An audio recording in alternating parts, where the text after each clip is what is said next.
Nous retrouvons nos amis pour la suite de l'émission Regard croisé. Robert Kossiga à côté, président de AJD, Alliance Jeunesse et Développement. Ashraf Ourosama, lui, il est juriste de formation, homme politique du PDP. Et puis Efabo Komlan, il est trésorier adjoint du Parti Net, Nouvel Engagement Togolais. On va prendre la direction de la Tanzanie. C'est un nouveau signal d'ouverture politique dans ce pays après avoir rencontré ce mardi 3 janvier au palais présidentiel les représentants des 19 partis et s'être entretenu avec Freeman Mboué, leader du principal parti d'opposition, Chadema. La présidente tanzanienne Samia Hassan a annoncé lever l'interdiction des meetings politiques en vigueur sous son prédécesseur John Magufuli depuis 2016. Laissez-moi commencer par la question des meetings politiques. Ils sont légaux et c'est le droit des partis politiques que de les organiser, a-t-elle déclaré. C'est pour cette raison que je déclare aujourd'hui que leur interdiction est levée. On va écouter la présidente tanzanienne et on revient pour la suite. Wajibu wetu ni kulinda mikutano ya vyama vya siasa. Il est de notre responsabilité de protéger votre droit de tenir vos rassemblements en toute sécurité. Vous devez d'abord nous informer comme l'exige la loi. Les services de sécurité évalueront la situation et donneront leur feu vert en fonction de celle-ci. Mais pour l'instant, au point où nous en sommes, l'autorisation sera donnée car il est de notre devoir de vous protéger pour que vous puissiez tenir vos rassemblements et terminer en toute sécurité.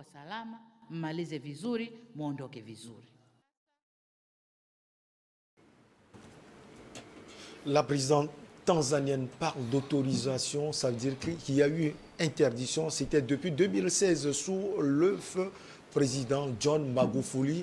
Il faut dire que c'est une excellente nouvelle pour l'opposition tanzanienne, cher Ashraf Ourosama. Oui, c'est une très bonne nouvelle pour l'opposition. Moi, je suis juriste de formation, je suis très attaché aux vertus de la démocratie libérale. Et les vertus de la démocratie libérale portent également sur quoi? Sur la liberté de manifestation, la liberté d'opinion, la liberté d'aller et venir, sur un certain nombre de choses. Je crois que ce sont des droits constitutionnels et chaque État doit quand même faire l'effort de protéger tous ces droits-là.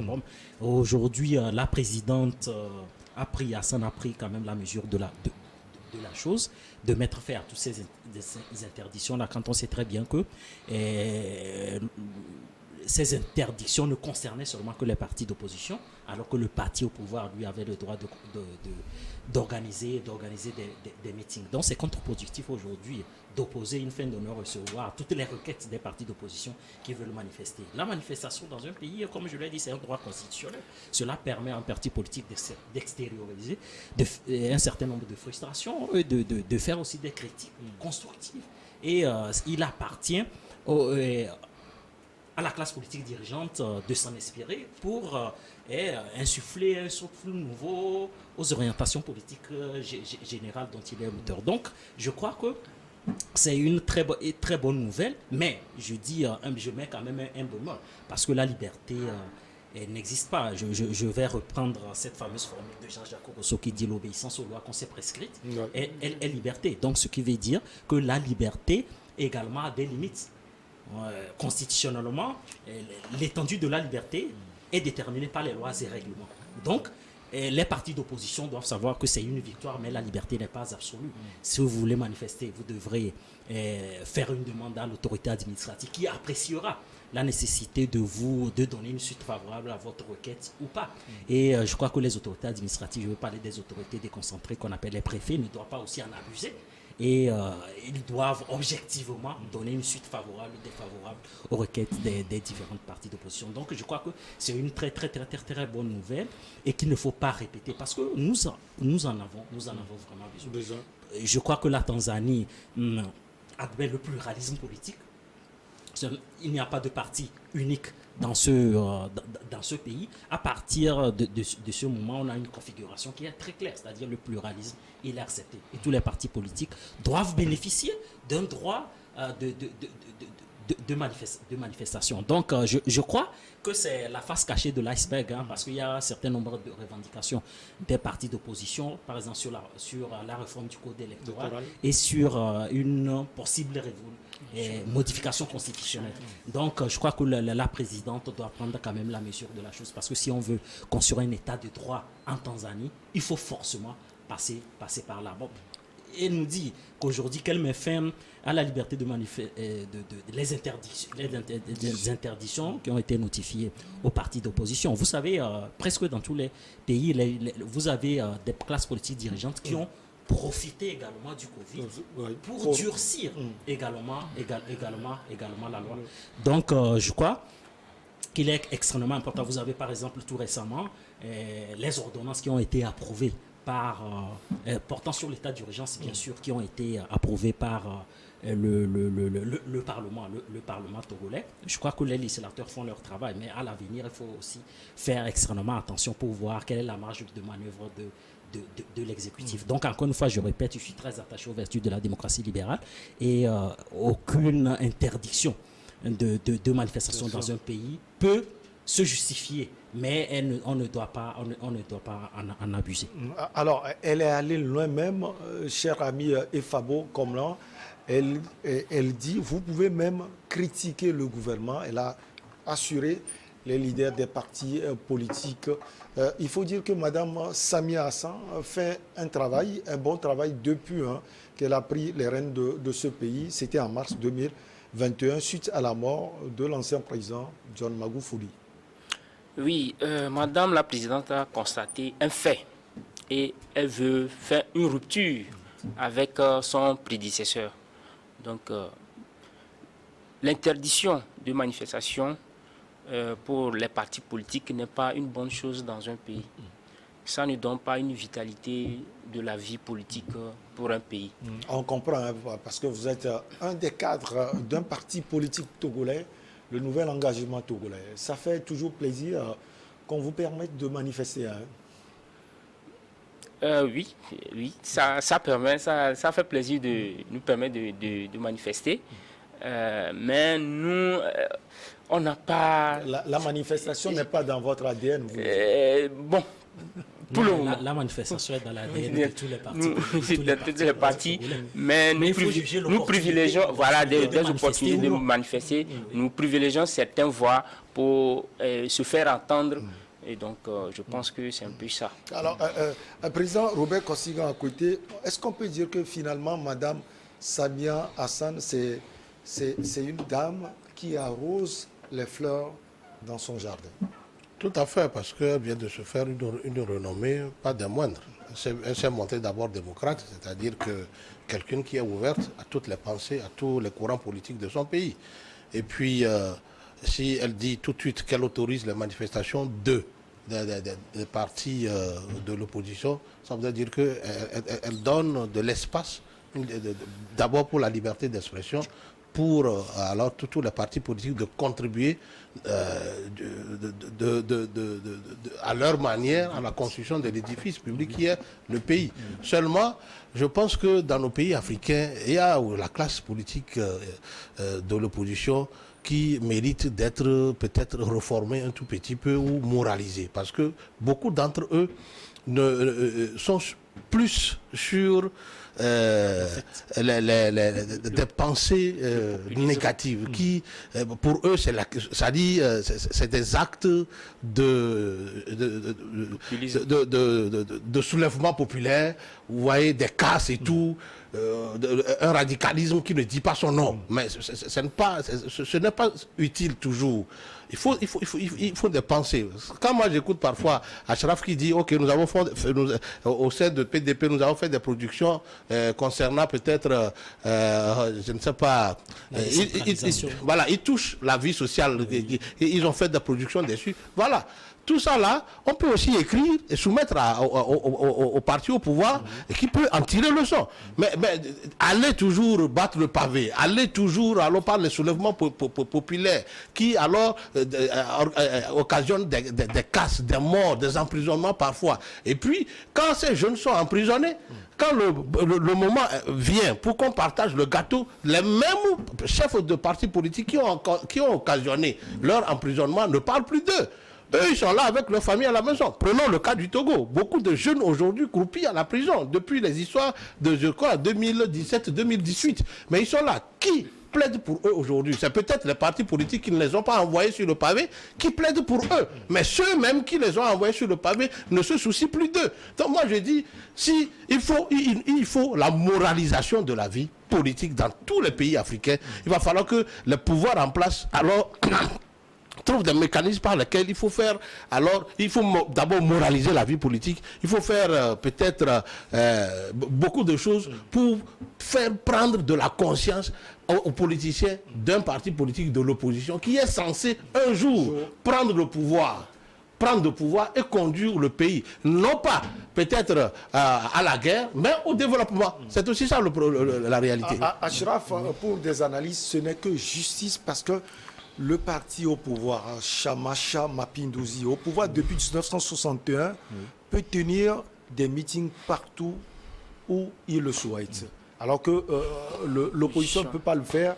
Aujourd'hui, ce n'est que justice. Oui, ce n'est que justice. Et ce n'est pas en Tanzanie seulement qu'on constate cela. Vous savez, dans la plupart des États africains, vous avez une instrumentalisation des dispositions législatives souvent. C'est-à-dire, par exemple, je suis à moitié d'accord avec le président Kosiga qui met en cause l'esprit va-t-en-guerre, souvent des partis d'opposition. Mais il a oublié également de mettre en cause ceux qui détiennent les prérogatives aussi de puissance publique. Parce que lorsqu'il y a des abus, autant pour moi, lors des manifestations, des interpellations qui ne se justifient pas, normalement, les agents publics qui ont interpellé des gens également, leurs responsabilités doivent être engagées. Donc, je crois que c'est des responsabilités qui sont partagées de part et d'autre. Donc, aujourd'hui, c'est justice. Vous savez très bien que la loi Bodjona fait l'objet de toutes les controverses dans notre pays. La loi portant sur... la loi de 2011, oui, la loi de 2011 portant sur la liberté de manifestation. Aujourd'hui, nous, même chez les juristes, puisque je suis juriste de formation, c'est-à-dire l'appréciation même de l'ordre public aujourd'hui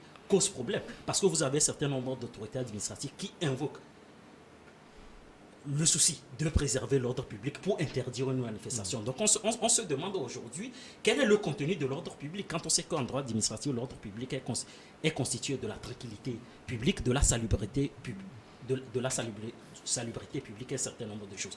Donc, je pense qu'aujourd'hui, l'appréciation de l'ordre public par les autorités administratives doit être revue pour éviter des interdictions abusives de manifestations dans notre pays. Maintenant, je crois qu'il y a quand même des avancées dans notre pays parce que quand vous prenez par exemple la logique politique et sociale de notre cour constitutionnel, moi j'appelle ça comme ça, et tout récemment, je crois qu'il y a de cela 2 ans, l'ordonnance de la chef du gouvernement, Madame Doubé, a été censurée par la cour constitutionnelle togolaise. Parce que je vais un peu planter le décor par rapport au fait, parce qu'elle a voulu imposer, elle a conditionné l'accès au service public par la présentation de passes vaccinales dans la préfecture d'Aguinivé et de Golfe. Et je crois que la Cour constitutionnelle a tiré les conséquences en disant, en vertu du principe de l'égalité entre les Togolais, on ne saurait imposer le pass vaccinal. C'est pourquoi vous comptez sur la justice locale. Oui, effectivement. C'est-à-dire qu'en vertu du principe de l'égalité entre les Togolais, l'on ne saurait imposer le pass vaccinal dans 2 préfectures sur 39. Et je crois que le président de la Cour constitutionnelle, Abdou Assouma et ses confrères ont tiré les conséquences et ces dispositions-là ont été censurées. Donc c'est l'occasion aussi d'interpeller un certain nombre de concitoyens qui pensent que l'architecture institutionnelle togolaise ne fait pas quand même assez. Je pense qu'il y a des avancées démocratiques dans notre pays, il faut s'en féliciter, mais s'il y a des dérives également, il faut également les dénoncer du point de vue du droit. Et Fabo, en tant qu'homme politique, ce que Mme Samia Hassan a fait doit inspirer forcément. Ça, c'est vu d'un aspect global tous les chefs d'État africains. Oui, ça, c'est une bonne leçon qu'elle est en train de donner pour tous les dirigeants africains. Qu'est-ce qui a fait la différence? Est-ce que c'est parce que c'est une dame? Ça aussi, ça peut compter. Oui, La balance. parce qu'elle a vu le problème d'une autre. Parce que par rapport à celui qui était là, L'ancien président, qui, John Magufuli. voilà, qui gérait le pays. Maintenant, l'interdiction de ces manifestations permet de dénoncer certains mauvais fonctionnements de l'appareil de l'État dans leur pays. Ça a été un manque à gagner. Si l'opposition n'est pas sur le terrain pour dénoncer certains manquements de fonctionnement de l'État, l'État ne peut pas savoir si il fait bien ou bien il ne fait pas bien. C'est ça qui permet à ce que les gouvernements peuvent se faire des reproches et se corriger. Pour mieux exercer ce rôle. Voilà. Ouais. L'opposition aide justement le gouvernement à corriger. Le tir Robert Kosigan à côté, ce pays, j'allais dire la Tanzanie également, comme d'autres en Afrique, il faut dire, comme je l'ai dit tout à l'heure, le parti au pouvoir, c'est depuis 1961. L'opposition est presque inexistante. Oui, l'opposition est presque inexistante, mais vous savez, aujourd'hui, une seule pensée unique ne peut plus diriger un pays. Il va falloir qu'il y ait aussi d'autres courants politiques qui pensent la même chose autrement, ne serait-ce que pour aider celui qui est au pouvoir à mieux conduire, à mieux gérer le pays, puisque le pays, c'est le bien pour le tous. C'est le bien pour tout le monde. Alors, quand un seul pays, depuis 1960, est au pouvoir, 61, précisément. 61, jusqu'alors, donne l'ouverture alors à ses propres fils, alors de le critiquer et de rester dans leur ligne politique, qu'est l'opposition, et de faire des propositions, je crois que c'est ce n'est que peut-être la préparation à une alternance, on ne sait jamais. Oui, la préparation à une alternance pacifique, constructive d'ailleurs. Bientôt les élections aussi dans voilà. Alors donc j'ai dit, ce n'est qu'une bonne chose parce que vous savez, aujourd'hui, qu'est-ce que nous voulons? Nous voulons que des nouvelles pensées aussi viennent, alors s'ajouter à ce qui se fait sur le terrain et que le meilleur gagne dans l'urne. En fait, quand il y a élection dans un pays, que ce soit le parti au pouvoir qui gagne ou un parti de l'opposition, c'est en fait le pays qui gagne, parce que c'est les mêmes fils. C'est les mêmes fils qui viendront faire le travail qu'il faut. On parle de majorité, on parle d'opposition, mais est-ce que l'opposition vient d'un autre pays? Non. L'opposition aussi dans le pays, la majorité aussi dans le pays. Mais les deux sont appelés à cohabiter ensemble pour le bien-être des populations. C'est tout. Seulement, l'esprit va en guerre d'une partie de l'opposition qui toujours compte sur peut-être les casses et tout ce qui n'est pas correct, qui n'est pas bien. Mais quand c'est des gens qui pensent... Vous dites, vous êtes deux partis politiques, non? Oui, oui. Deux centristes. Mais si j'étais dans les années, au début de la démocratie au Togo, vous n'allez pas parler. C'est comme ça, les pères de nos partis politiques de l'opposition ont habitué les choses. Si aujourd'hui, vous êtes deux partis politiques différents, mais qui coopèrent, qui alors trouvent des solutions pour ce pays, pour le grand nombre, qui fait des propositions, moi je dis c'est une bonne chose. C'est ça. Allez, avant de parler du Togo et surtout du périple du chef de l'État, Faure Gnassingbé, on va marquer la dernière pause.